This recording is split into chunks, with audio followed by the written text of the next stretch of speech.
Bienvenido a Café de Datos, el podcast de Datlas, una startup mexicana. En este espacio hablaremos de analítica de datos, cómo monetizar información y tendremos invitados con los que platicaremos acerca de emprendimiento y transformación digital. Si estás liderando, planeas liderar o participas en una estrategia de transformación digital, Café de Datos es ideal para nutrir tus conocimientos de analítica e inteligencia artificial, conocer los métodos populares en la industria, obtener nuevas ideas y disfrutar de las historias que tenemos para contarte.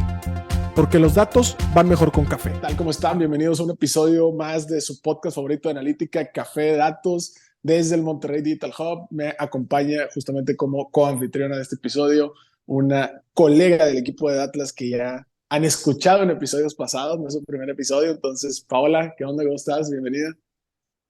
Hola César, hola Lorena, mucho gusto. No, hombre, el Hola, gusto es ¿cómo están? nuestro. Ups. No, pero no te preocupes. El gusto es todo nuestro. Ay, si quieres, déjame. Vamos poniéndonos el mute. Bueno, gracias. Ahí como quiera yo marco la edition. Gracias. Bienvenida, Paula. Sí, antes de pasarle por ahí el protagonismo a nuestra invitada del día de hoy, permítanme leerles rápidamente una semblanza de ella y ahora sí que entramos de lleno para que nos platique y podamos también hacerle algún par de preguntas. El día de hoy nos acompaña Lorena Sánchez. Lorena es ingeniera química administradora egresada del Tecnológico de Monterrey. Además, tiene una maestría por parte de la Universidad de Northwestern en Ingeniería Industrial e igualmente otra maestría por parte de esta misma universidad en Administración de Empresas. Se ha desempeñado en áreas como consultoría, estrategias de mercado, brand manager, e-commerce, entre otras. Actualmente se desempeña como directora dentro del Founder Institute, que ahorita nos va a contar de qué se trata, y es miembro del consejo y COO de Erudit, una empresa de software para medir clima organizacional a través de inteligencia artificial, que también vamos a estar platicando un poquito de eso. Entonces, pues, mi estimada Lorena, bienvenida. ¿Cómo estás? Buenas tardes. Muy bien, gracias, César, Paola, gracias por tenerme acá. No, hombre, gracias a ti por regalarnos una hora de tu tiempo en este viernes en la tarde. Ya la gente que nos escucha sabe que grabamos los viernes en la tarde, entonces siempre es un deleite que personalidades como tú nos regalen este tiempo. Entonces, pues nada, sin más, creo que podemos arrancar, mi estimada Paola. Muy bien, Lorena, para arrancar un poco y romper el hielo, si te pudieras tomar un café con cualquier personaje de la historia, ¿con quién sería y qué le preguntarías? Pues creo que me encantaría tomarme un café con Marie Curie y me gustaría mucho preguntarle cómo fue el tomar una carrera de ciencia y ser una mujer pionera y ser la primera mujer en ganar un premio Nobel y como qué fue eso que ella vio que pudo hacer diferente para salir de Polonia y llegar a Francia y romperla, ¿no? Wow, María Curie. Creo que es la primera vez que un invitado o invitada nos menciona a esa personalidad. Después de casi 140 ya casi episodios en estos par de años, pero muy interesante. Yo creo que siempre presenta retos importantes, es el pionero en algo en general, ¿no? Sobre todo bajo los contextos en los que ella vivió y todo, ¿no? Entonces, creo que sí está interesante eso de, oye, ¿qué onda? ¿Cómo lo ves? ¿Cómo le hiciste? ¿A qué te enfrentaste? Esa sí es la verdadera definición de sin miedo al éxito, ¿no? Entonces, Literal. creo que va a estar interesante. Ahora, Lorena, eso es, digo, esta pequeña costumbre que tenemos con los invitados y con las invitadas es más que nada para que te conozcan un poco a título personal, pero pues también mucha parte de este episodio, pues vamos a querer un poco exprimirte ese conocimiento profesional también, ¿no? Entonces, antes de iniciar así con preguntas un poco más profundas, intensas y todo, platícanos un poquito tu carrera profesional, es decir, dónde empieza, ¿no? A partir, obviamente, de que te gradúas de ingeniería, cómo fue evolucionando, ¿no? Cuáles fueron los cambios que le fuiste dando, ¿no? Un poco por qué y pues ahora sí que qué es lo que haces actualmente. Súper, pues mi carrera profesional de hecho empezó antes de graduarme. Cuando estaba en el TEC me fui de intercambio a Alemania y cuando estaba de intercambio en Alemania podíamos trabajar 6 meses, ¿no? Entonces tuve la oportunidad de trabajar para L'Oréal. Trabajé primero en diseño de productos y pues me gustó mucho la industria de la belleza, pero yo pensaba que la gente que había estudiado ingeniería química y que estaba en desarrollo era la gente que hacía como toda la innovación de productos y que decidía quién salía en los productos, en las portadas, quién las patrocinaba. Y resulta que ahí me di cuenta que era la gente de marketing la que hacía eso. Entonces, pequeño detalle, regreso a Monterrey ya para graduarme y cuando iba a regresar empecé a trabajar en una fábrica, en una acerera. Y resulta que esa acerera no tenía ni baños de mujeres y yo trabajaba en el área de ingeniería. Entonces era así como, híjole, creo que la vida de la fábrica no me gusta tanto. Así que cuando me gradúo y Cemex me dice que están haciendo un M&A, adquiriendo una compañía que era del doble del tamaño de Cemex, me voy a trabajar a Cemex Europa. Y pues una experiencia padrísima, ¿no? Porque es Cemex comprando una compañía del mismo tamaño y pues unas culturas abismalmente diferentes, ¿no? O sea, mientras que la compañía que adquirió Cemex era una cultura súper jerárquica, la gente usaba de hecho corbatas de acuerdo a la jerarquía que tenía en la organización, de diferentes colores. Y entonces pues fue una experiencia el trabajar con gente de diferentes países, gente de diferentes religiones, de diferentes géneros, de muchas áreas, porque pues era el integrar por completo a Cemex con esta compañía. Y pues fue una súper experiencia para empezar mi carrera profesional. Ahí fue cuando decidí irme a estudiar una maestría, estudié un MBA en Kellogg y un MEM en Northwestern. Y pues cuando me graduó, por fin puedo trabajar en belleza, haciendo marketing, que era como eso que yo soñaba con hacer.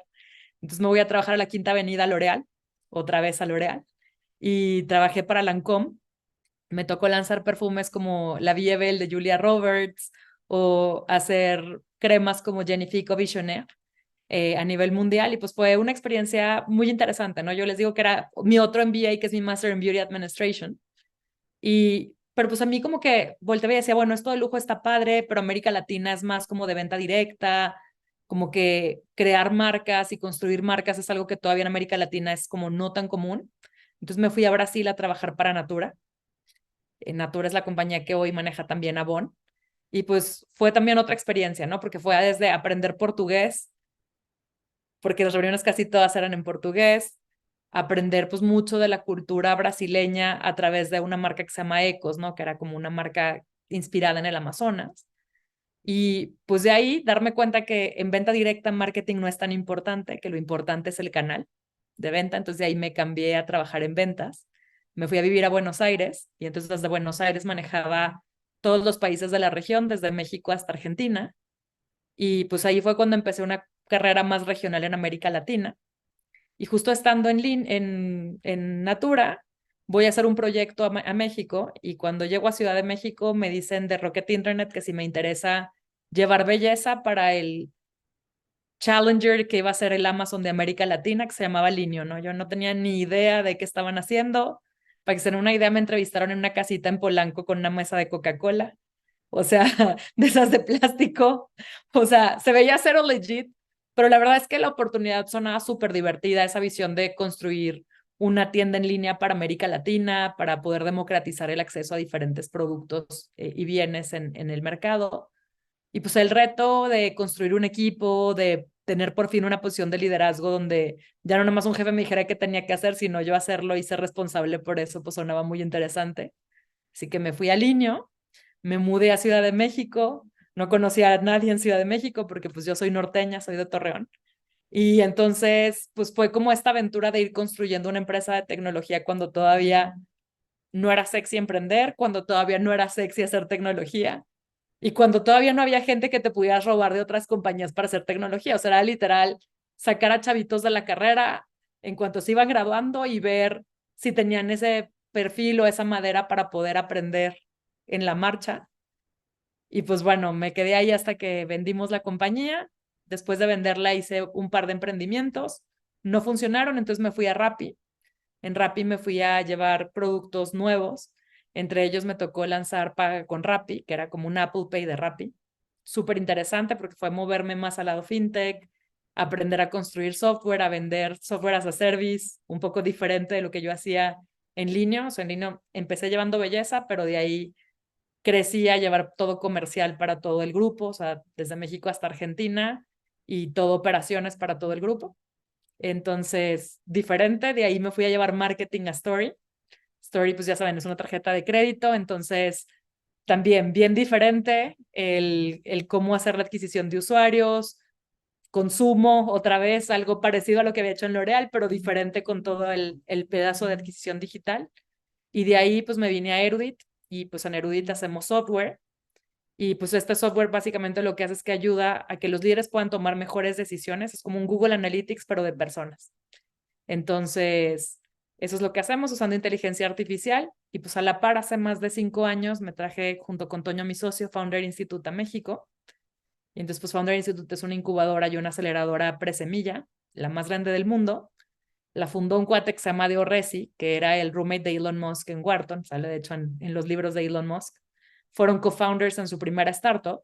Y pues mucho de lo que Founder Institute trata de hacer es traerse esa mentalidad de Silicon Valley a los demás mercados, a que aprendamos a emprender. Y pues justo es de emprendedores para emprendedores. Entonces todos los maestros son founders de compañías en la región que pues donan su tiempo para poder formar a la próxima generación de emprendedores. Y nada más, yo agregaría, ¿no? Bueno, tengo una Wow. página de dildos que se llama Love, pero esa es otra historia. Ese es otro emprendimiento. Ese es otro emprendimiento. Y soy coach, Oye, pero también ese es otro emprendimiento. no, a ver, felicidades, se me ocurren 1500 cosas, digo, obviamente ahorita seguiremos un poco la guía y ya después nos pondremos creativos, pero me parece bien interesante cómo de pronto de acá del norte, ¿no? De Torreón, nosotros estamos en Monterrey, a Alemania, y luego de Alemania a la Quinta Avenida, y luego de la Quinta Avenida a Brasil, y entonces de Brasil para Argentina, de Argentina para México. Me queda claro que pues no le tienes miedo al cambio, ¿no? No le tienes miedo a los retos, me queda claro también. Entonces creo que también es bien interesante, pues que hayas tenido esta ambivalencia entre la parte de la iniciativa privada y el emprendimiento, que creo que es algo que también ahorita podemos abordar y ahondar un poquito, porque nos escucha justamente mucho emprendedor y también mucha gente que incluso al interior de corporativos está pensando en emprender, ¿no? O está preparándose justo para salir y emprender. Y finalmente esto del Founder Institute, que le mandamos un saludo a todos, conocemos a varias gente que anda por allá, y pues nada, creo que, a ver, siguiendo en esta línea, creo que por ahí Paola tiene la siguiente preguntita y ahorita yo te hago un par de follow-up questions de todo esto que nos acabas de regalar. Muy bien, Lorena, siguiendo con tu gran trayectoria profesional, ¿cómo fue para ti pasar de empresas como L'Oréal y Cemex a trabajar en empresas como Linio Grupo Rappi? ¿Cuáles fueron los más grandes aprendizajes que tuviste y qué habilidades desarrollaste que implementas hoy en día? A ver, creo que fue un viaje súper diferente, ¿no? O sea, y les voy a contar un poquito el por qué fue diferente. Cada una de las compañías más godines en las que había trabajado tenían culturas bien diferentes, ¿no? O sea, Cemex tiene una cultura muy emprendedora y especialmente en el equipo en el que yo trabajaba, que era el de Mergers and Acquisitions. Entonces era como una cultura que no necesariamente tenía mucha jerarquía, una cultura que tenía una misión muy clara que era ser un SWAT team para poder lograr la adquisición, ¿no? Y entonces creo que mucho de lo que aprendí en Cemex es de hecho muy parecido a cómo es el mundo de emprender. Pero, por ejemplo, un L'Oreal es abismalmente diferente. O sea, aparte un L'Oreal, en la marca que yo trabajaba, es la marca que hace el 30% del revenue de L'Oreal a nivel global. Entonces, nosotros no podíamos decidir nada. O sea, pero cuando te digo nada era ni el color de la microetiqueta que sale en un bloqueador solar, lo podíamos decidir nosotros. Hasta eso subía al CEO mundial con el que teníamos juntas cada quarter para que viera todo lo que avanzábamos en productos que íbamos a lanzar y que aprobara si le gustaba la foto con Julia Roberts, si le gustaba el pañuelito que le habíamos puesto al perfume o si el dorado que tenía el bloqueador era suficientemente naranja o suficientemente amarillo para transmitir la marca. Entonces, o sea, obviamente esa jerarquía a mí me volvía loca. O sea, y por otro lado, por ejemplo, en Natura, pues Natura era una compañía que justo era como una startup en la siguiente etapa, ¿no? ¿Por qué? Porque era una compañía que cuando yo llegué, hacía menos de 3 años que habían hecho IPO en Brasil. Entonces justo era como si fuera una startup que recién empezaba ese camino de la profesionalización, que recién tenía un CEO institucional, que no eran necesariamente los founders.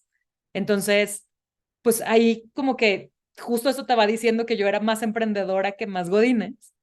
Y pues en el mundo emprendedor lo que sí es muy importante, creo que es una combinación de 3 valores que incluso si los tienes en el mundo más godines, también te pueden volver alguien muy exitoso en culturas más emprendedoras, ¿no? O sea, uno para mí es obviamente el tema del ownership, del actuar como dueño. ese actuar como dueño es, o sea, pensar en dar resultados de corto plazo, pero construyendo el largo plazo de las compañías.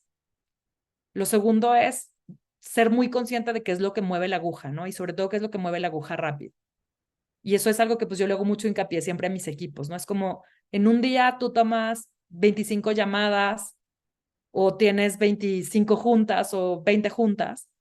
Y entonces, no todas estas 20 van a ser decisivas en el futuro de tu compañía. Pero entonces, ¿cuáles son esas 2 o 3 que cada día están construyendo ese futuro que quieres lograr? Y entonces, ¿cómo le inviertes realmente tu tiempo, tu energía a esas 3 cosas? ¿Y cómo le dices que no a todas las demás? O cómo sí las haces, pero también cómo distribuyes la energía, porque la energía no es eterna, ¿no? Y lo tercero, creo que para mí también tiene que ver con el hecho de darte cuenta que pones al cliente en el centro, ¿no? O sea, porque a final de cuentas los clientes pues son los que están escogiéndote con su dinero, los que están pagando por ese producto o ese servicio que estás entregando. Y pues en algunas compañías muchas veces era como no, o sea, nosotros dictamos la tendencia y nosotros decimos qué se tiene que hacer. Por ejemplo, en L'Oréal nunca hacíamos market research, porque era como nosotros somos los líderes en belleza, nosotros decimos si el morado va a ser el color de la temporada y todos se cuadran a usar morado porque nosotros decimos.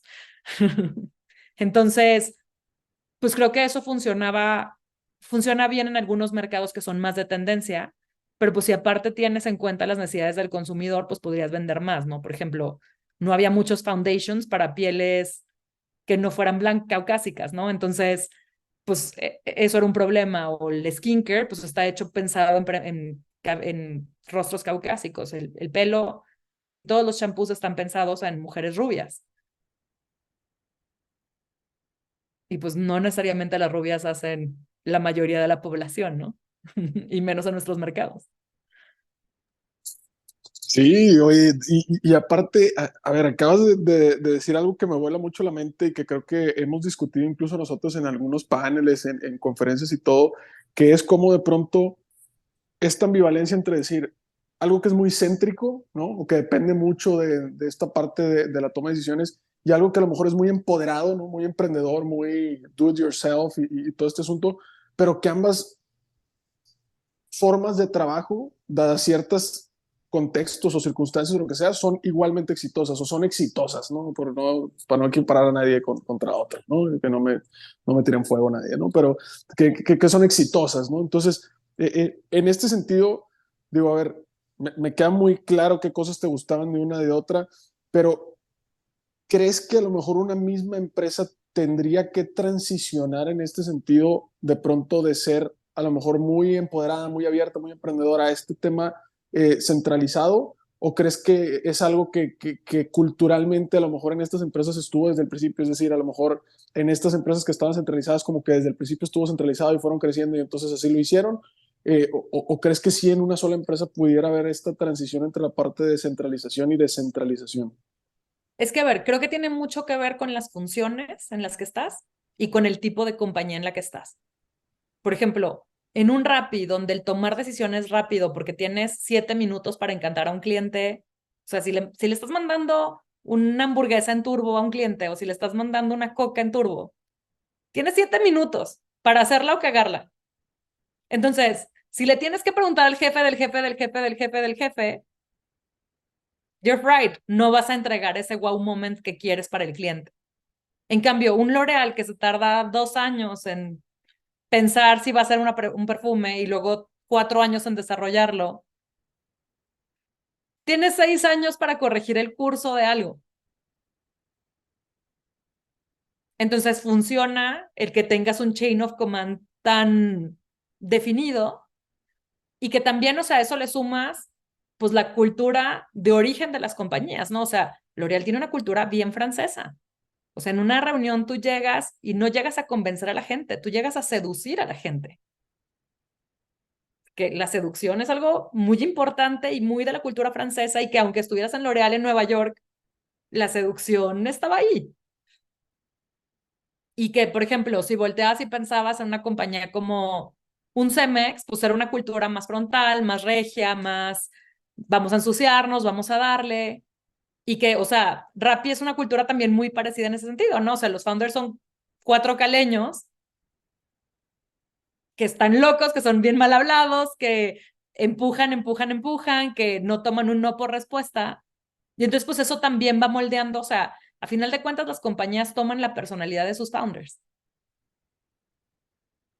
Eso me encanta bastante y nomás antes, perdón Paula, yo sé que te estoy interrumpiendo si es tú, pero follow-up question, por favor, y es que mi gen vendedor no me dejará pasar ese pedazo de información que me acabas de dar.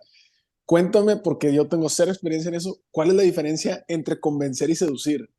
Uy, muchísima. O sea, convencer es algo que normalmente pasa con números, ¿no? O sea, yo puedo voltear y decirte, este estudio de mercado dice que si hacemos esto vamos a tener 20% más market share. O esto dice que hay 60% de personas que están en desacuerdo con este cambio que hicimos. En seducir es, esta es la razón por la que este perfume va a ser el perfume del siglo XXI. Y la razón es 100% emocional, no es el perfume de Julia Roberts de la Vie Belle implica pues esta liberación que tuvo la mujer de las cadenas y por eso estamos usando un candelabro con cristales de Swarovski que se rompe en Versalles, porque así se rompe de lo que era la cultura establecida y el cómo, justo eran los tiempos de Julia Roberts de Eat, Pray, Love, entonces era como el cómo es esta liberación al espíritu a ser una mujer más libre y menos en los estándares convencionales. Y entonces, si te fijas, nunca te dije 30% de las mujeres opinan que un aroma floral frutal es más bonito y que un frasco de vidrio de tal calidad. O sea, no, era como el frasco de vidrio tiene una sonrisa porque tú sabes que lo más bonito de Julia Roberts es su sonrisa, entonces estamos emulando la sonrisa de Julia Roberts. No, wow, me encanta, me quedó bastante claro esta parte como cuantitativa de la parte completamente romántica. Me gustó, me gustó. Perdónenme, Paula, ahora sí. Muy bien. Bueno, ahorita nos platicabas un poco cuando César nos contaba sobre tu semblanza, que tienes temas como emprendimiento. Entonces, vimos que eres directora del Instituto Fundador de México. ¿Nos podrías platicar aquí al público de Jefe de Datos como qué es lo que hacen?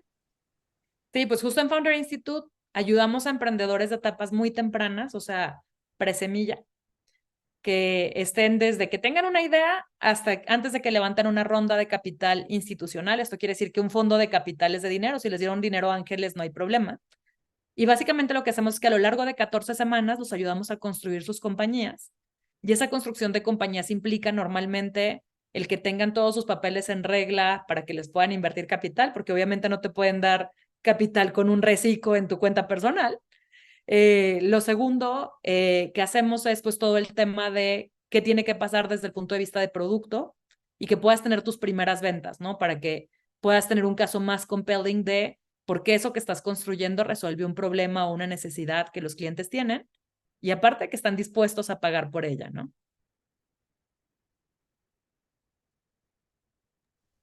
Oye, perdóname, Lorena, esto que acabas de mencionar es bien, bien importante porque, y nosotros lo decimos mucho de pronto, nadie nos enseña en la carrera a fundar empresas y fundarlas con todas las de la ley. Lo que acabas de mencionar creo que es poderosísimo. A mí nadie me había enseñado a facturar y eso que estudié administración financiera. Entonces, hasta que llegamos al mundo real nos enseñan a que hay que facturar y impuestos y no sé qué y bla, bla, bla, porque pues en la carrera 1000 de venta eran 1000 de ingreso. Aquí 1000 de ventas, quítale, ya saben, ¿no? De lo que estoy hablando todos amigos sin llorar y amigas también sin llorar, pero creo que esa parte es bien importante y sobre todo esto que hablas de la preparación desde la parte obviamente legal para que sea una habilitadora que te puedan invertir y desde la parte como de viabilidad que es, oye, hay un producto, hay sustentabilidad, hay deseabilidad, es factible, bla, bla, bla. Entonces creo que esta parte está también muy interesante. Ahora a su segunda parte de este gran episodio del día de hoy de su podcast favorito de analítica Café de Datos. El día de hoy, pues ya saben, nos acompaña Lorena Sánchez. Hemos estado platicando en esta primera parte del podcast un poco acerca de su carrera profesional, ¿no? Específicamente hablando de todas las empresas por las que ha pasado, desde también todas las naciones por las que ha vivido y practicado su profesión, ¿no? Desde Alemania con L'Oréal, pasando justamente por Natura en Brasil, y pues hasta que llega de vuelta por acá a México. Entonces, en ese sentido también hemos estado platicando un poquito acerca del Founder Institute, ¿no? platicamos también, o nos platicó ella, la diferencia entre convencer y seducir, que personalmente me encantó bastante. Y pues nada, en este punto, mi estimada Lorena, queremos pasar a la siguiente pregunta o al siguiente tema, y me interesa bastante que me hables de Erudit, ¿sale? Y necesito que le des contexto a la audiencia en lo siguiente. Me gustaría que te fueras un paso atrás para entender un poco qué fue lo que te llamó la atención para adentrarte en temas que tienen que ver con justamente RH. Porque de todo lo que me acabas de contar de lo profesional, producto, marketing, ventas, etcétera, nunca escuché RH. Y de pronto, digo, sí escuché bastantes cambios y muy interesantes, ¿no? Y de pronto RH, ¿no? O cosas que tienen que ver con el factor humano, con el talento humano, y sobre todo también si me puedes explicar un poco cuál es el papel de la inteligencia artificial dentro de Erudit y cómo están apalancándola dentro de la solución. Claro que sí. Pues bueno, una cosa que a mí me pasó justo cuando empecé a ser una líder, cuando hice esta transición al mundo startup y llegué a Linio, pues mucho de lo que decíamos y siempre era como este discurso de la gente es lo más importante en una organización, ¿no? La gente es lo más importante, pero la gente es lo que menos medimos, es lo que menos vemos cómo está, es cuando llegamos a esas reuniones de consejo, recursos humanos es el equipo que nunca tiene datos. Todos los datos que tiene es cuánto gastamos en payroll y cuánto gastamos en bonos el día que dimos bonos, cuánto headcount tenemos y cuántas vacantes tenemos abiertas.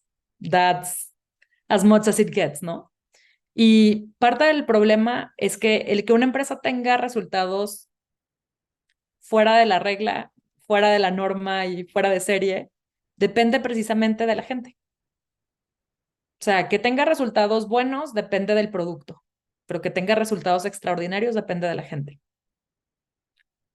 Entonces, mucho fue ok, la primera función que probablemente se digitalizó en el mundo fue operaciones.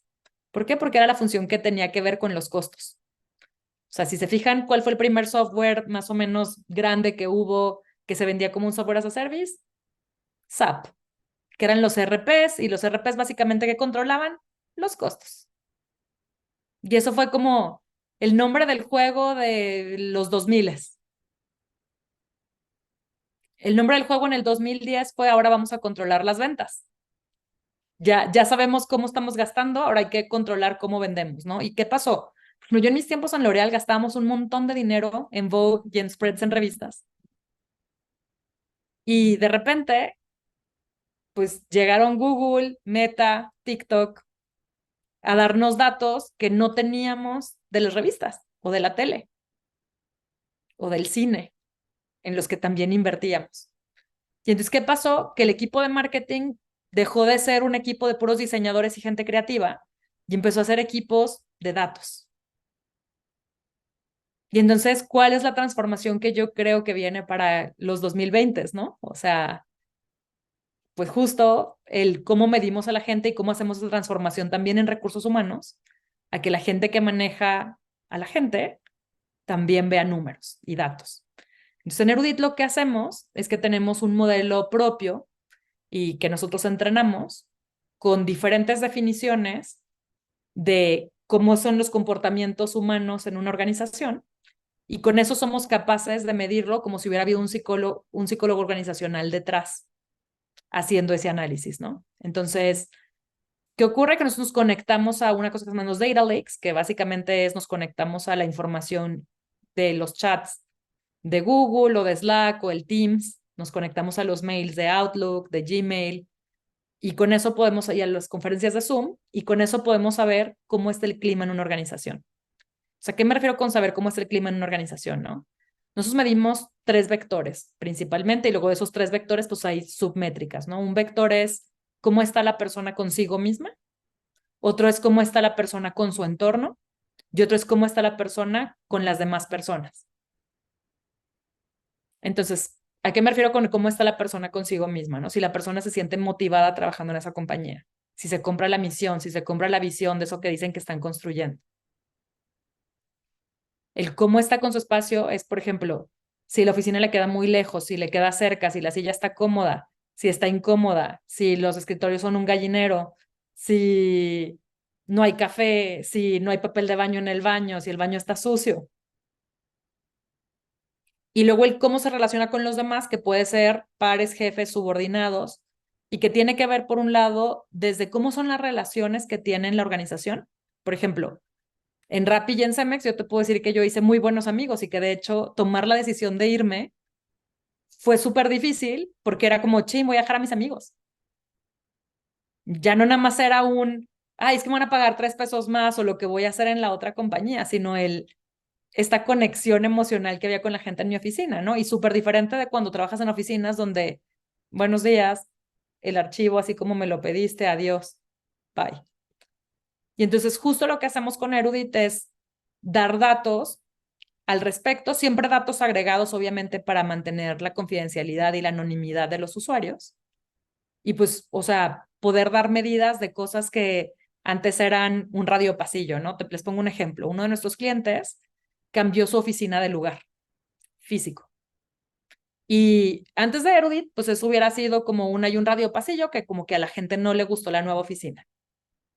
Pero pues era un radio pasillo porque era difícil saber a cuánta gente no le gustó la oficina. Y aparte contó que les hubieras puesto una encuesta de, oye, ¿te gustó la nueva oficina, sí o no? Por más que digas que va a ser como anónima, pues la gente no necesariamente se va a atrever a decir, no, no me gustó la nueva oficina.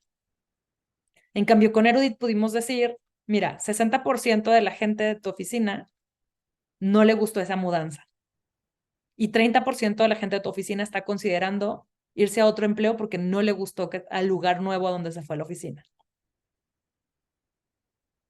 Y entonces te olvidas del radio pasillo y se vuelve hechos.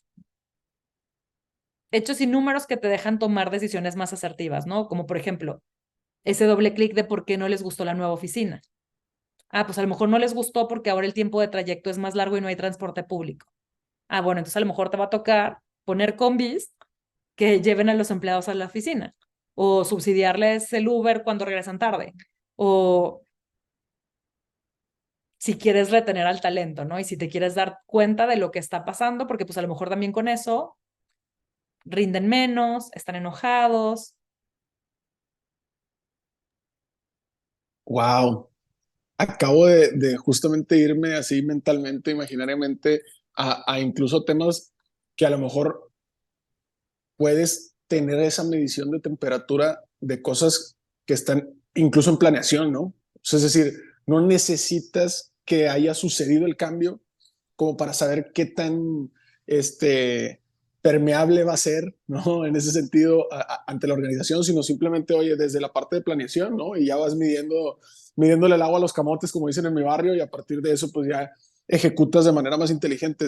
Se me hace bien interesante y sobre todo, porque, a ver, estamos en un contexto en el que se ha vuelto cada vez más relevante este tema de las NOM de clima laboral y el tema justo de las nuevas generaciones y todo el tema de ansiedad y depresión y varias cosas que hoy en día se están hablando de manera mucho más abierta y mucho más consciente y que la gente también está tomando pues muchas formas de mitigarlo, ¿no? De ponerle atención, de monitorearlo, etcétera. Entonces creo que está bastante interesante. Digo, siguiendo por ahí por esa línea, creo que Paola tiene otra preguntita y ahorita ya seguimos improvisando. Muy bien, Lorena. Vimos que recientemente estuviste en People Facts hablando del futuro del trabajo, sin ser repetitivos, pero ¿nos podrías contar qué estás viendo, qué pasará en el futuro con el trabajo? Si bien hemos vivido esta parte del home office y toda esta cuestión de pandemia, pero ¿qué viene hacia adelante? ¿Qué prevén ustedes? A ver, nosotros creemos que aparte de que pues el trabajo remoto obviamente ya está aquí para quedarse, que viene una siguiente tendencia que es a crear más profesionistas independientes. Entonces, ¿qué va a pasar, no? O sea, así como los Ubers son las flotillas más grandes de taxis y no son dueños de los taxis, y los Airbnb son la cadena hotelera más grande del mundo y no tienen ningún hotel, pues, o sea, los empleados también vamos a poder empezar a trabajar de diferente forma en las empresas, ¿no? Entonces, ¿eso qué implica? Que muchos de estos modelos fraccionales que ya se empiezan a ver van a ser cada vez más comunes. Estos modelos como de agencia y de freelance van a ser más comunes. ¿Por qué? Porque, pues, o sea, los trabajos cada vez son más especializados, por un lado, y por otro, o sea, cada vez hay menos oportunidades, pues, de que puedas tener ascensos en las profesiones. Y pues también las generaciones nuevas, pues nos gustan más los retos, nos gusta aprender de cosas diferentes. Y justo el poder ser como consultores que trabajemos en muchos negocios, pues es algo que disfrutamos, ¿no? A nivel generacional. Entonces creo que eso es una de las partes a las que se está moviendo. Otra parte, esto que les contaba, ¿no? Así como marketing se sofisticó a utilizar datos, pues recursos humanos es la siguiente área que sigue en esa línea, ¿no? De moverse a utilizar datos. Y entonces el cómo utilizamos los datos. Y pues obviamente una transformación grande como fue hace 20, 30 años cuando llegó el Microsoft Office a nuestras vidas, ¿no? O sea, hace 20 o 30 años, ustedes a lo mejor están muy chavitos para acordarse, pero pues las láminas, por ejemplo, las hacíamos con acetatos. Y entonces, pues te tardabas un montón diseñando el acetato y Los poniéndole retroproyectores. letra y que te cupiera y todo el circo. Y pues un día llegó un software que se llamaba PowerPoint y esas láminas que te tardabas varias horas en hacer una, pues ahora puedes hacer varias láminas en lo que te tardabas en hacer una, o sea, la presentación entera. Entonces, la inteligencia artificial es una herramienta que va a ser como fue el Office en su tiempo, ¿no? O sea, una herramienta que nos va a ayudar a ahorrar tiempo, una herramienta que nos va a ayudar a hacer más efectivo el trabajo como más rutinario y más repetitivo, y que nos va a dejar más tiempo para trabajo más creativo y para trabajo pues más organizativo, ¿no? O sea, una máquina todavía no puede gestionar un equipo y entonces pues justo lo que sí acaba de hacer es pues liberarte la agenda para que pases tiempo con tu equipo y resuelvas temas organizacionales, temas de comunicación, que a lo mejor hoy no tienes tiempo para sacar, ¿no? Claro, me encanta y justo también creo que es algo bien interesante lo que acabas de mencionar acerca de qué tan estimulante intelectualmente es para nuevas generaciones el hecho de poder hoy atender industria alimenticia, el día de mañana atender industria cosmética, el día de mañana logística, el día de mañana. Creo que esa parte también está bien interesante y es una de las cosas que hablando un poco de medir clima y a la gente y todo, es una de las cosas que muchas veces los chicos y las chicas que están por acá con nosotros en Atlas nos aplauden mucho, fíjate. Siempre que se va alguien, siempre solemos platicar con ellos, oye, ¿cómo viste? Bla, bla, bla, ¿no? Y siempre nos dicen, oye, es que es muy estimulante de pronto estar en retail y el día de mañana estar en agroalimentos y luego irme a turismo y entonces regresarme acá a automotriz y luego entonces meterme a la parte de seguros y entonces volverme. Está muy interesante y lo rescato bastante. Ahora, eh, digo, sin ánimos de robarte más tiempo del que ya te estamos robando, quedan unos buenos 10 minutillos por ahí. No quería dejarte ir, mi estimada Lorena, sin hablar como de esta parte también de los emprendedores y de esta parte de que ya nos mencionabas que en el Founder Institute les ayudan a todo esto de profesionalizar, institucionalizarse, etcétera y todo, pero cuéntame ya el momento en que están levantando capital, que creo que es una de las dos maneras de hacer un startup, ¿no? En nuestro caso, por ejemplo, fue Bootstrap 100%, ¿no? Pero tenemos colegas y compañeros que han levantado capital y todo. En ese sentido de lo que han visto en el Founder Institute, ¿qué es lo más ahora sí que los tips o en lo que más fallan estos emprendedoras al momento de querer estar levantando y qué es lo que, si pudieras decir, oye, le quito este vicio a los futuros emprendedores, ¿qué sería? ¿En qué se deberían de estar fijando? ¿Qué deberían de estar cuidando? O sea, a ver, para mí el paso cero es, piensan que el capital es lo que les hace falta para poder tener una compañía. Y entonces se les olvida, para mí hay dos cosas que son las que matan compañías. Una es la falta de ventas y la otra es el exceso de capital.